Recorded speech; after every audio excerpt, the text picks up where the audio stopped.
창세기 11장입니다.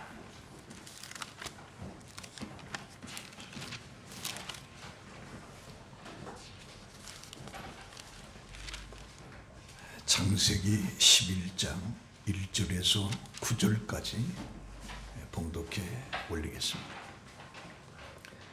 온 땅에 언어가 하나요 말이 하나였더라. 이에 그들이 동방으로 옮기다가 신할 평지를 만나 거기 거류하며 서로 말하되 자 벽돌을 만들어 견고히 굽자 하고 이에 벽돌로 돌을 대신하며 역청으로 진흙을 대신하고 또 말하되 자 성읍과 탑을 건설하여 그 탑 꼭대기를 하늘에 닿게 하여 우리 이름을 내고 온 지면에 흩어짐을 면하자 하였더니 여호와께서 사람들이 건설하는 그 성읍과 탑을 보려고 내려오셨더라. 여호와께서 이르시되 이 무리가 한 족속이요 언어도 하나이므로 이같이 시작하였으니 이후로는 그 하고자 하는 일을 막을 수가 없으리로다. 자 우리가 내려가서 거기서 그들의 언어를 혼잡하게 하여 그들이 서로 알아듣지 못하게 하자 하시고 여호와께서 거기서 그들을 온 지면에 흩으셨으므로 그들이 그 도시를 건설하기를 그쳤더라. 그러므로 그 이름을 바벨이라 하니 이는 여호와께서 거기서 온 땅의 언어를 혼잡하게 하셨음이냐. 여호와께서 거기서 그들을 온 지면에 흩으셨더라. 아멘. 봉독한 말씀을 가지고 현대인의 바벨탑이라고 하는 내용으로 함께 은혜를 받습니다. 그 인공지능의 발전에 의해서 사회적, 경제적의 파장을 걱정하는 소리가 날로 커지고 있습니다. 그 영국의 스티븐 호킹 박사는 인류는 100년 내에 인공지능에 의해서 끝나게 될 것이다 라고 얘기하고 있습니다. 그리고 일론 머스크의 테슬라 창업자는 인공지능은 악마를 소원하는 것이고 그리고 인공지능을 부정적 측면에서 경고를 해주고 있습니다. 그런데 인공지능은 강한 인공지능과 약한 인공지능으로 구분을 해주고 있습니다.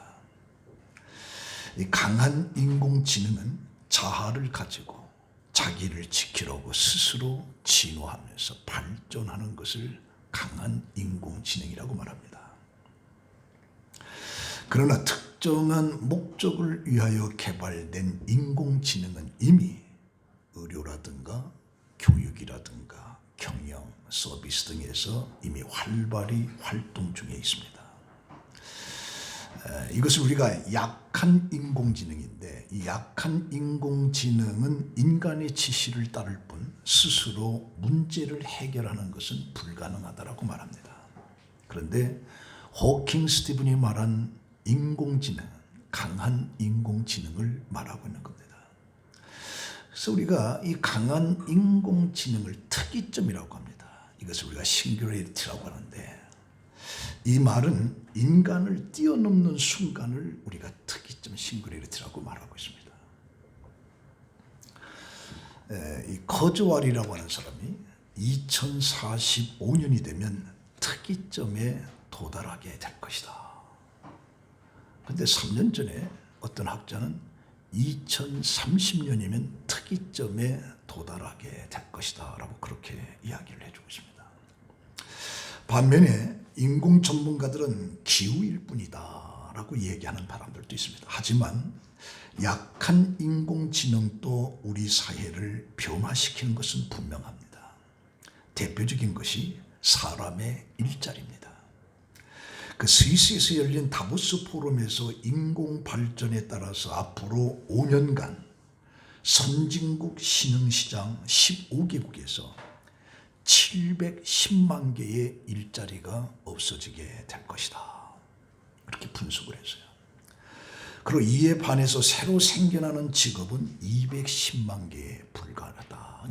500만 개의 일자리를 잊어버리게 되는 거죠. 그래서 그 인공지능 발달에 없어질 직업이라고 하는 게 상당히 많습니다. 이 공인회계사, 이 증권과 애널리스트라고 하는 또 법률 관련자, 의사, 기업 경영자, 스포츠, 부동산 중개인, 보험 대리점, 화가, 음악가, 작가, 기자, 거기도 목사도 들어갑니다. 예를 들면 여러분들이 목사 필요 없다. 그리고 오늘은 사랑에 대한 설교를 듣자고 사랑만 입력하면 사랑에 대한 메시지가 인공지능에서 나오게 되는 거죠. 자, 그래서 이 파장이 인공지능에 대한 것이 엄청난데 지금 세계는 충격에 빠져 있습니다. 인간을 앞지르는 이 컴퓨터가 이 진화를 통해서 인간은 결국에 컴퓨터의 지배를 받을 수밖에 없는 구조로 세계가 달려가고 있다. 그 인공지능의 감정을 불어넣는 이 첨단 기술을 가진 이 테크노 기업에 칼리우브라고 하는 아랍계 여성이 있습니다. 이 칼리우비는 케임브리지 연구소의 박사 과정에서 세계 최고의 과학자들과 함께 연구하면서 얼굴 근육을 포착해서 표정을 분석하는 마인드 니드라고 하는 알고리즘을 개발을 하는 거예요.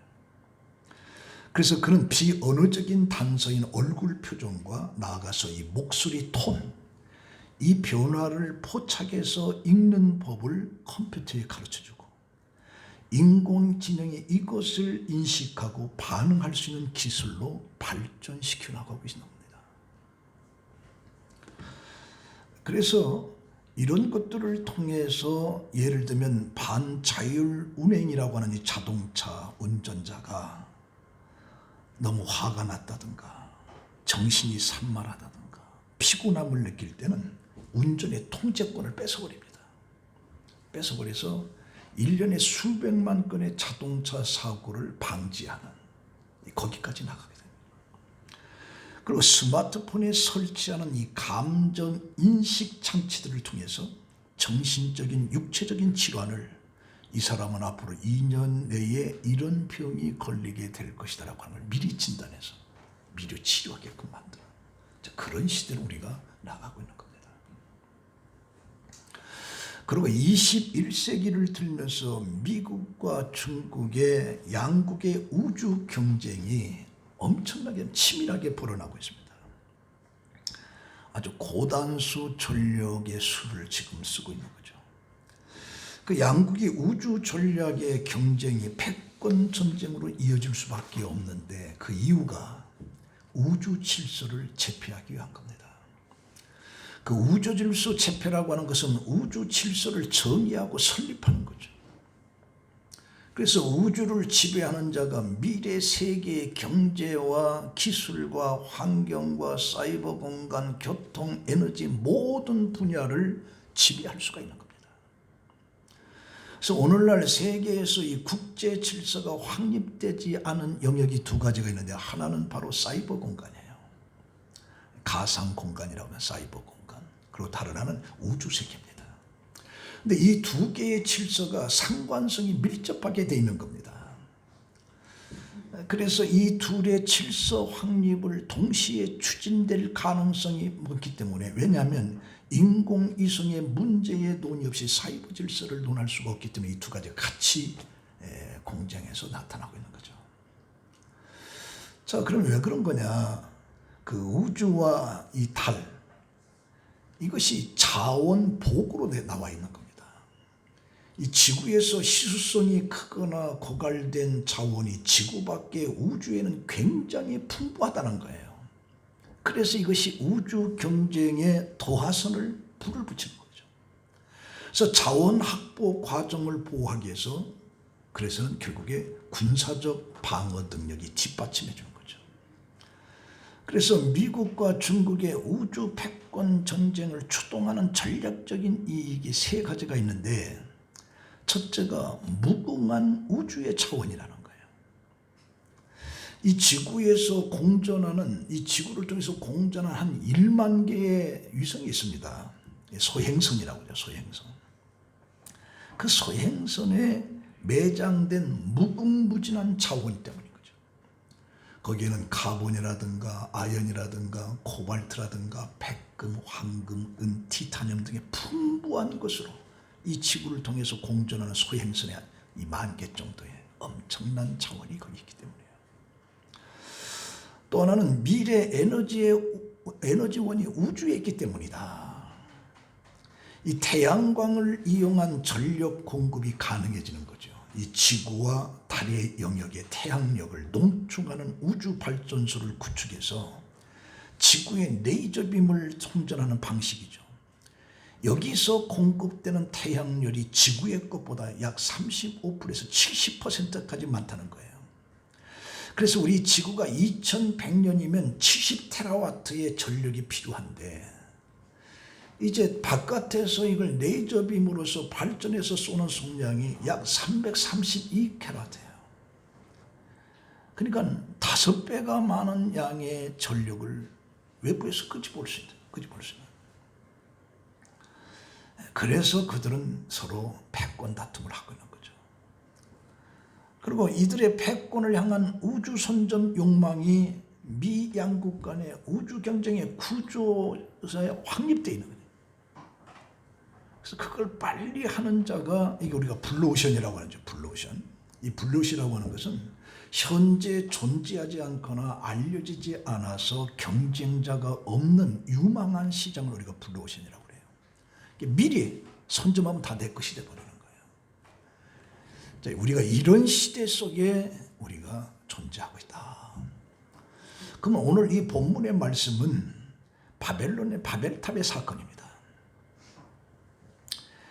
노아 홍수가 끝난 지 350년이 지나서 인간의 욕심을 앞세운 결과가 바로 이 시날 평지에서 바벨탑을 쌓는 사건이 여기서 전개가 되는 겁니다. 그 바벨탑에 있는 그 지역은 바로 유브라데스 강과 티브리스 강, 그 사이에 메소포타미아 문명권이 있는 거죠. 메소포타미아는 지금의 이라크를 얘기하는 겁니다. 그 땅의 지배자가 바로 니무스로 나왔는데 창세기 10장 8절에 니무스로 나와요. 구스가 또 니무롯을 낳았으니 그는 세상의 첫 용사라. 니무롯은 노아의 둘째 아들 함의 손자 즉 구스의 아들로 그 시대의 영웅이었다. 그러니까 노아 시대의 홍수가 끝나고 인구가 증가하면서 많은 사람들이 니무롯을 따라가게 되는 거죠. 따라가다가 그들은 시날 평지에서 멈추게 되는 겁니다. 그래서 오늘 1절 2절에 보니까 온 땅의 언어가 하나요 말이 하나였더라. 이에 그들이 동방으로 옮기다가 시날 평지를 만나니 거기 거류했다. 이들이 동방으로 가게 된 것은 물론 장소적인 이념도 있지만 그러나 영적인 측면에서는 하나님으로부터 멀리 떨어져 나가는 것을 얘기하는 겁니다. 그래서 그들은 그것에 모여서 도시를 형성하고 하나님을 배제한 인간 왕국을 세우려고 하는 거죠. 시날 평지는 진흙과 역정 같은 재료가 풍부했기 때문에 벽돌을 만들기 좋았고 높은 성과 대를 쌓는 것이 그들은 가능했다. 근데 여기서 우리가 중요한 것은 높은 성을 쌓고 탑을 쌓는다는 그 자체가 잘못된 것이 아니라 그것을 쌓게 된 동기가 하나님 앞에 악했던 거예요. 그래서 우리가 5절에 보면 여호와께서 사람들이 건설하는 이 성읍과 탑을 보려고 내려오셨더라. 그리고 6절에 여호와께서 이르시되 이 무리가 한 족속의 언어도 하나이므로 이같이 시작하였으니 이후로는 그 하고자 하는 일을 막을 수 없으리로다. 그리고 8절에 가서 여호와께서 거기서 그들을 온 지면에 흩으셨으므로 그들이 그 도시를 건설하기를 그쳤더라. 9절에 그러므로 그 이름을 바벨이라 하니 이는 여호와께서 거기서 온 땅의 언어를 혼잡하게 하셨습니다. 여호와께서 그들을 온 지면에 흩으셨더라. 근데 역사가 요세푸스에 의하면 이 고대사에 니무롯이라고 하는 이름이 나옵니다. 그 요세푸스 역사가에 의해서 그 내용을 보면 니무롯은 지금의 대제국을 건설하고 보니까 하나님의 은혜가 없어도 인간의 힘만으로 얼마든지 살 수 있다라고 하는, 그래서 큰 역사를 이룰 수 있다라고 생각한 거예요. 그래서 백성들로 하여금 이 하나님께 순종하는 것은 비겁한 짓이다. 하나님 대신 자기의 지도하에 인간의 힘으로 하나님을 대적해보자라고 미혹하는 사건이 바벨론 사건이에요. 한 걸음 더 나아가서 자기 조상들을 물로 심판한 하나님에 대해서 더 이상 물로 심판할 수 없을 정도로 높은 지구라트라고 하는 이 탑을 세워서 복수하자. 그렇게 그들은 선동을 하는 거죠. 그리고 그 지구라트를 정상의 하나님 대신에 놀라운 역사를 일으킨 자신을 숭배하도록 제단을 만들게끔 했던 것이 바로 바벨탑이었던. 그건 요세부스 역사가 여기에서 기록이 되어 있습니다. 그러면 이 바벨탑을 처음 발견한 사람은 독일의 콜데바라고 하는 사람입니다. 그는 1913년 바벨론을 발굴하던 중에 도시의 중앙에 있는 거대한 탑 유적의 토대에서 기원전 329년에 새겨진 점토판, 흙으로 만든 이 점토판을 발견했는데 그 점토판에 따르면 탑이 7층 탑이에요.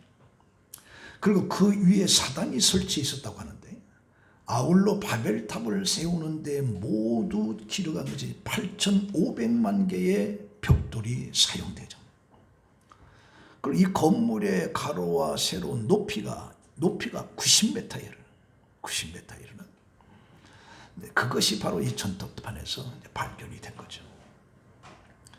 그리고 이 바벨탑은 기원전 470년 페르시아의 침공에 의해서 철저히 무너졌고 그 다음에 알렉산더 헬러 대왕의 바벨론을 점령해서 그것을 다시 재건하려고 했지만 그게 너무 엄청나서 도중에 포기한 사건, 그것이 바로 바벨탑. 그래서 역사적으로 기록이 된 거예요. 오늘 하고자 하는 말씀이 역사적으로. 자, 그러면 하나님을 향한 인간의 도전이 되는 이 바벨탑을 통해서 우리에게 주는 교훈이 뭐냐? 여러 가지가 있습니다만 세 가지로 쳐다볼 때 첫 번째, 하나님 앞에 겸손이에요. 이 성읍과 탑을 건설하여 그 탑 꼭대기를 하늘에 닿게 하여 우리의 이름을 내고, 자기 이름을 내기 위해서 바벨탑을 쌓은 거죠. 하나님의 이름이 아니고 자기 이름을 드러내기 위해서 바벨탑을 쌓은 겁니다.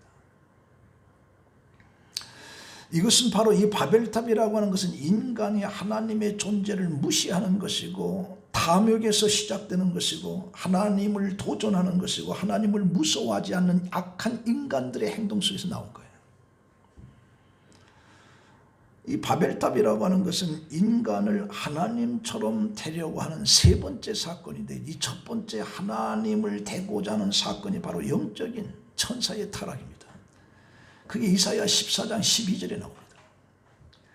너 아침의 아들 계명성이 어찌 그리 하늘에서 떨어졌으며 너 열국을 엎은 자여 어찌 그리 땅에 찍혔는고 내가 내 마음에 이르기를 내가 하늘에 올라 하나님의 묵별 위에 내 자리를 높이리라 내가 북극 지폐의 산 위에 앉으리라. 이게 바로 타락한 천사를 통해서 나 하나님과 같이 되겠다는. 두 번째는 우리 인간의 조상 아담과 하와입니다. 하나님 같이 된다라고 하는 것에 그들은 먹지 말아야 될 선악과를 따먹는 거예요. 그게 두 번째 반란이에요. 그 바로 이 세 번째가 하나님이 계신 데까지 바벨탑을 쌓쳐라고 하는, 그래서 우리 이름을 내자라고 하는 이 세 번째 반란인 거죠. 그래서 인간은 하나님처럼 되고자 하는 이것이 모든 게 교만에서 시작된 거예요. 그 임마누엘 칸트는 이런 말을 했습니다. 이 뒤틀린 목재에서 고든 것이라고 하는 그 어떤 것도 만들 수가 없다. 다시 말하면 뒤틀려진 잘못된 것에서 그냥 어떤 좋은 것을 만들어낼 수 없다. 이게 칸트 이야기예요. 자, 그러면 우리가 살아가면서 이 태도의 변화와 문화의 이 변화, 이제 이걸 대조를 해보는데 이런 말을 합니다. 그 누구도 나보다 더 나은 것은 아니다. 하지만 나 또한 누구보다 나은 것이 아니다. 나보다 나은 사람도 없고 나도 그들보다 나은 것이 아니다. 이것이 겸양의 문화예요. 겸손의 문화. 그러니까 내가 이 겸손의 겸양의 문화에서 내가 이루어낸 것을 보라 나는 특별한 사람이다 라고 외치는 광고의 문화로 이렇게 바뀌어지는 거예요. 겸양의 문화에서 광고의 문화로 바뀌어지는 거예요. 그래서 20세기 중반까지는 수백 년 동안 지속되어 오던 도덕적인 환경이 이제 중요성을 잃어가고 있는 거예요. 이전에는 자신의 욕망을 회의적으로 바라보고 자신은 약한 존재라고 하는 것을 인식하고 자신의 결함과 맞서 싸우고 약점을 강점으로 진화하는 노력을 더하는 그런 도덕적인 환경이 20세기까지는 존재하고 있었던 거죠. 그런데 자기 자신을 낮추라고 강조하는 이 문화에서 자신을 우주의 중심으로 보도록 권장하는 문화로 바꿔진 거예요. 예를 들면 1945년까지 심리학자들이 약 10,000명의 학생들을 불러놓고 당신은 중요한 사람이라고 생각하느냐라고 할 때 12%가 중요하다고 생각했어요. 그런데 1990년대에 넘어와서 같은 질문을 고등학생들한테 했는데 그때는 어떻게 하냐. 나는 중요한 사람이라고 남자들이 80%, 여자들이 72%. 나는 중요한 존재다. 그러니까 이 겸손과 겸양의 문화가 이제 자기 PR의 광고의 문화로 이렇게 완전히 바꿔지는 자기 우월성을 나타내는 거죠. 이런 것들이 이제 유명한 설교가들을 통해서도 나오고 있습니다. 현재 가장 인기 있는 대형교회 텍사스의 주 휴스턴의 오델 오스틴이라고 하는 목사가 있는데 그런 설교를 이렇게 합니다. 더 나은 자신이 되라. 신은 당신을 평범한 사람이 되도록 창조하지 않았다. 당신은 뛰어난 사람이 되기 위해서 태어났다. 당신은 현 세대에서 자취를 남기기 위해서 이 세상에 태어난 것이다. 나는 선택받은 사람, 승리하면서 살 운명을 타고난 사람이라고 하는 걸 믿으십시오. 이게 이제 적극적인 사고방식 속에서 나오는 거예요. 그러다 보니까 이 겸손이라고 하는 것에서 자기 PR, 우리는 할 수 있다. 당신은 위대한 사람이다. 이 세계 중심의 사람이다. 라고 하는 것을 붕 다 띄워놓고 있어요. 자, 그러나 이 겸손하다라고 하는 것은 자신에게 모르는 것이 많고 자신이 안다고 생각하는 것 가운데 상당수가 왜곡되어 있고 그릇되어 있다는 것을 깨닫는 것, 이게 바로 겸손의 지혜라고 얘기하는 거죠. 그래서 몽테뉴라고 하는 에세이가는 이렇게 말합니다. 다른 사람의 지식으로 지식인이 될 수 있지만 다른 사람의 지혜로 지혜로운 사람은 될 수가 없다. 이 지식과 지혜는 다른 거예요. 지식은 내가 배우면 돼요. 그러나 지혜는 배워서 되는 게 아니란 말이죠. 그러니까 지혜는 자기 자신이 알지 못하는 것을 인식하고 자신의 무지와 불확실성, 한계에 대치된 방법을 아는 걸 우리가 지혜라고. 그건 지식하고 다르다. 지식하고. 자, 우리 인간의 이런 것 속에 우리는 바울을 한번 생각해 봅니다. 고린도후서 12장 7절에 너무 자만하지 않게 하시려고 내 육체에 가시고 사탄의 사자를 주셨으니 이는 나를 쳐서 너무 자만하지 않도록 하심이라. 이것이 내게서 떠나가기 위해서 내가 3번을 간구했다. 여기 작은 가시라고 했는데 원문에는 작은 가시가 아닙니다. 말뚝과 같은 창과 같은 큰 것을 얘기하는 거예요. 그러니까 이 바울이 하나님 앞에 내게 가시가 있는데 이 가시가 창같이 말뚝같이 엄청난 내 삶을 고통으로 몰아가는 건데 이것을 없애게 해달라고 하나님 앞에 3번씩이나 간구했다. 그러니까 뭐 감기나 살짝 어디서 칼로 살을 벤 그 정도가 아니라 그 말뚝 같은 걸 내 심장에 꽂는 그런 엄청난 아픔을 말하는 거예요. 그래서 그는 그것을 없애달라고, 이 고통 속에서 없애달라고 간절히 기도하는 거죠. 이 고통만 없으면 내가 하나님의 일을 더 많이 할 수 있을 텐데 그때만 하나님의 세미한 음성이 들리는 거죠. 이게 고린도후서 12장 9절인데 나의 이르기를 내 은혜가 내게 족하다. 이는 내 능력이 약한 데서 온전해짐이라. 그러므로 도리어 크게 기뻐하고 나의 여러 약한 것들에 대하여 자랑하니 이는 그리스도의 능력이 내게 머물게 하려 함이라.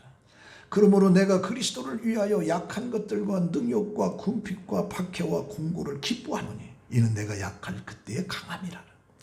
내가 낮아질 때 하나님이 내 속에서 역사하시는 것을 발견한 거죠.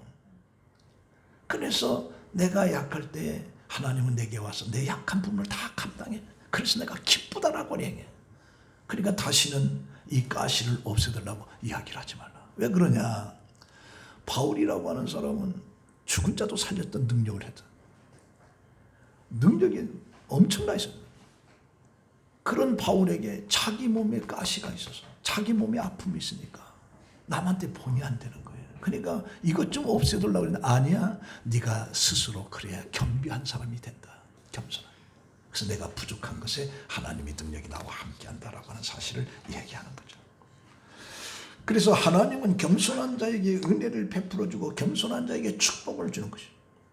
겸손한 자에게 사람들이 모여드는 거예요. 겸손할 때 하나님 나를 높여드려요. 그래서 시편 17절에 보면 여호와여 주의 겸손한 자의 소원을 들으셨으니 저희 마음을 예비하시고 귀를 기울여 들으시고 겸손한 자의 부르심을 하나님이 들으셨도다. 미가서 6장 8절에 사람아 주께서 선한 것이 무엇인가를 내게 보이셨나니 여호와께서 내게 구하는 것이 오직 공의를 행하며 인자를 사랑하며 겸손히 내 하나님과 함께 행하는 것이 아니냐. 선한 것이 뭐냐? 겸손히 하나님과 동행하는 것이 아니냐라고 그렇게 말씀해 주고 있어요. 베드로전서 5장 6절에 그러므로 하나님의 능하신 손 안에서 겸손한 자라 그 때가 되면 너를 높이시리라 그래요. 그래서 우리 인간의 이 머리와 정신, 사고 이런 것들이 지금 바벨탑에 올라갈 대로 올라간 그 상황 속에서 우리가 중요한 건 뭐냐? 내 자신을 알고 겸손함이다. 겸손. 그 다음에 두 번째는 하나님의 말씀에 순종하는 겁니다. 그 하나님은 흩으셨더라. 이거 흩으신다라고 하는 것이 하나님의 뜻이죠. 근데 인간들은 흩어짐을 면하잖아요. 면하자. 그러니 바벨탑의 궁극적인 목적이 흩어짐을 면하잖아요. 하나님은 이 세계 각 흩어져서 번영하라고 얘기했는데 이들은 흩어짐을 오히려 면하잖아요. 면하자. 하나님의 말씀에 불순종이죠. 불순종. 그렇다면 사람들이 흩어지지 않으려고 하는 것이 뭐가 잘못인가? 하나님은 왜 흩으려고 하는가? 이게 창세기 1장 28절에 나옵니다. 하나님이 그들에게 복을 주시며 하나님이 그들에게 이르시되 향육하고 번성하여 땅에 충만하라. 땅을 정복하라. 바다의 물고기와 하늘의 새와 땅에 움직이는 모든 생물들을 다스리라. 번영해서 다스리라. 창세기 1장 9절에 하나님이 노아와 그 아들들에게 복을 주시며 그들에게 이르시되 생육하고 번성의 땅에 충만하라. 번성의 땅에 충만하라고 하는 게 하나님의 뜻입니다. 너희는 생육하고 번성의 땅에 가득하여 그 중에 번성하라 하셨더라. 하나님은 땅에 사람들이 가득 살기를 원하는 것이요. 그러나 인간들은 그러지 않고 오히려 반대로 흩어지기를 면하자. 우리 똘똘 하나로 뭉치자. 그래서 하나님이 물의 홍수로 이 땅을 발전. 우리는 탑을 세워서 하나님께 도전하자. 이게 아니에요. 반대로나 반대로.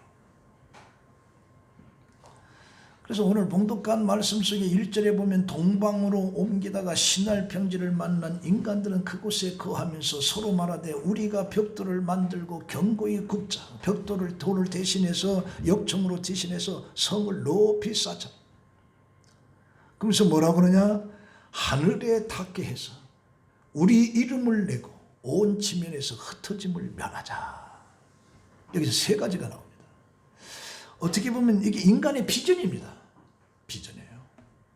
그 땅 꼭대기를 하늘에까지 닿게끔 하자. 인간의 비전입니다. 우리 이름을 내자. 인간의 비전이에요. 흩어짐을 면하잖아요. 이게 어떻게 보면 우리 인간의 기본적인 욕구입니다. 문제는 이런 것 속에 하나님의 이름이 없다는 거예요. 오직 자기 이름. 하늘에 높이가. 우리 이름을 내자. 흩어짐을 면하자. 그 자체가 나쁜 건 아닌데 전부 다 자기예요. 자기. 하나님의 이름이 없다. 그래서 우리가 이 빌립보서 2장 8절에 보면 하나님이신 예수 그리스도는 사람의 모양으로 나타서 자기를 낮추시고 죽기까지 복종했다라고 하는 우리 인간의 삶이 중요한 것이 뭐냐라고 하는 걸 예수를 통해서 보여주고 있는 거예요. 죽기까지 복종했다. 그래서 마태복음 26장에 보면 아버지여 내 뜻대로 하지 마시고 아버지 뜻에다가 맞추면서 예수는 십자가에 죽어가는 거죠. 인간이라고 하는 게 뭐냐? 내 생각이 아니라 아버지 뜻에 순종하는 거예요. 아버지 뜻을 제거하고 내 생각에 대로 할 때 이건 바로 바벨탑이 되어버리는 거예요. 그래서 사무엘상 15장 22절에 순종이 제사보다 낫고 듣는 것이 수양의 기름보다 낫다. 이 순종의 중요성을 강조하는, 바로 이 순종이라고 하는 것이 믿음과 같은 거예요. 우리 요한복음 속에 가나안 잔치의 그 포도주의 사건을 여러분들이 잘 아실 겁니다. 성경에 나오는 이 가나안 혼인잔치에 포도주가 떨어지니까 예수의 어머니 마리아를 통해서 예수에게 말을 했고, 그 마리아가 그 종들에게 뭐라고 하느냐, 저의 말을 들으라. 근데 마침 빈 항아리 6개가 있어요. 예수님께서 항아리에 물을 채우라 그래요. 물을 채우라. 한참 혼인잔치에 바쁜 판인데 그 항아리에 물을 채울 만한 그런 정신적인 것도 없어요. 채우라 그래요. 하나 붓고 또 붓고 저는데, 우리가 생각할 때 이게 물을 부을 적마다 이 색깔이 점점 변해가지고 와인색으로 다 변하게 되면 막 신이 나서도 물을 막 부을 텐데, 6통을 다 채울 때까지 그냥 물이에요, 물. 그걸 갖다 주라 그래. 그 사람들 물을 갖다 줘. 물을 갖다 주는 거야.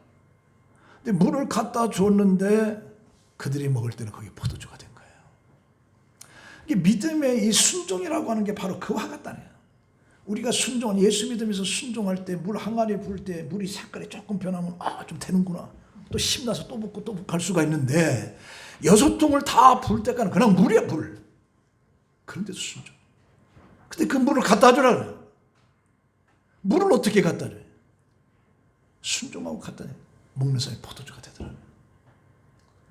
우리는 뭘 하고 하나님 앞에 무슨 일가 조금만 하고 순종하고 뭐가 잘 되면 이러는데, 그게 아니라는 완전 테스트예요.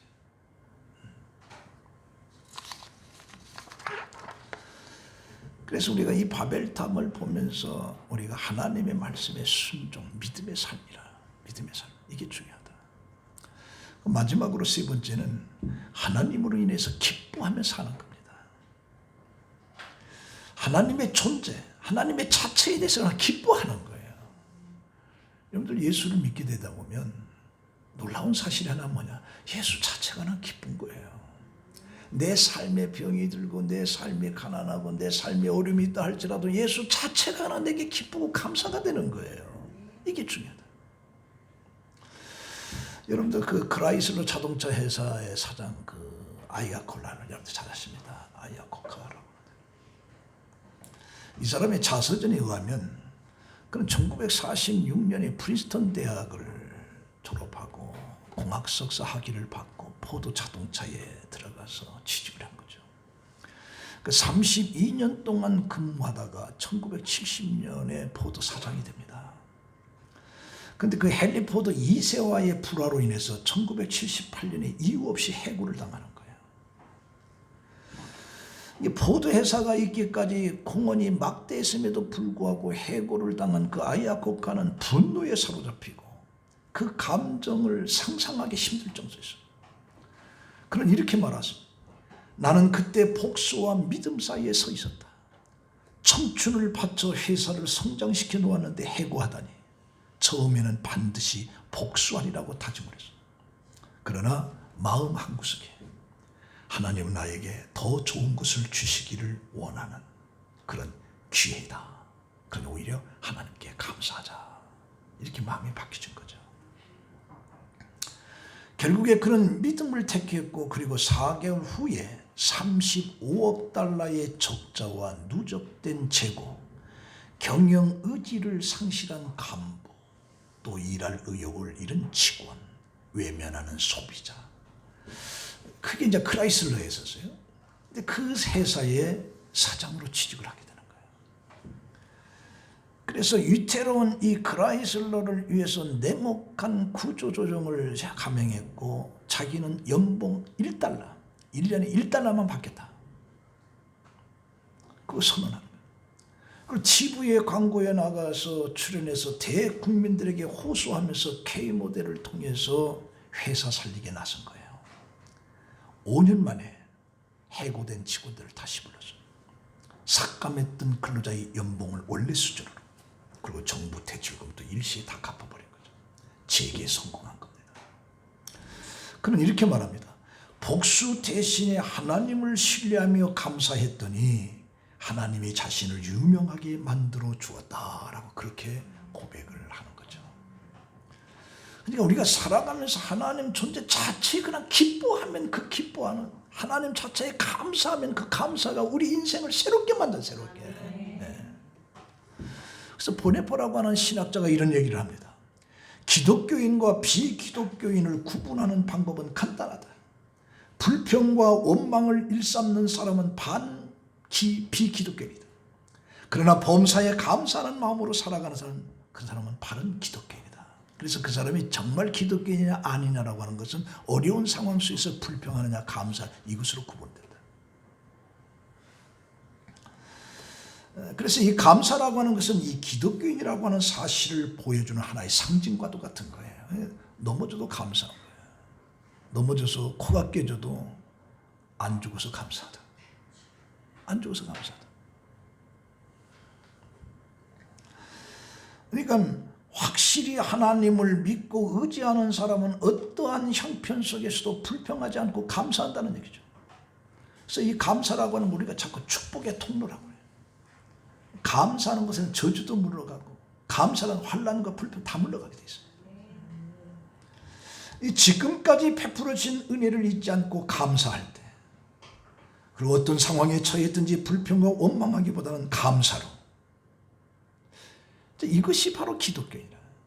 우리가 요한복음 3장 16절에 하나님이 세상을 이처럼 사랑하사 독생자를 주셨으니 누구든지 저를 믿는 자는 멸망하지 않고 영생을 얻으리라 라고 하는, 하나님이 세상을 이처럼 사랑하사 독생자를 주셨다는 이 하나님의 사랑을 아는 사람은 하나님을 사랑하지 않을 수가 없는 거예요. 그 하나님이 나를 위해서 독생자를 주셨다는 이 사랑을 모르는 사람은 10년 100년이 가도 하나님을 사랑할 수가 없어요. 자, 오늘 이 말씀을 결론 맺습니다. 우리가 살아가는 21세기에 이 모든 것들을 쳐다볼 때 마치 그 창세기 11장의 신할 편지에 바벨탑을 쌓는 것과 같아요. 인간의 과학, 문화, 사회적인 모든 것들이 전부 다 이 바벨탑을 쌓는 것은 자기 이주인 거죠.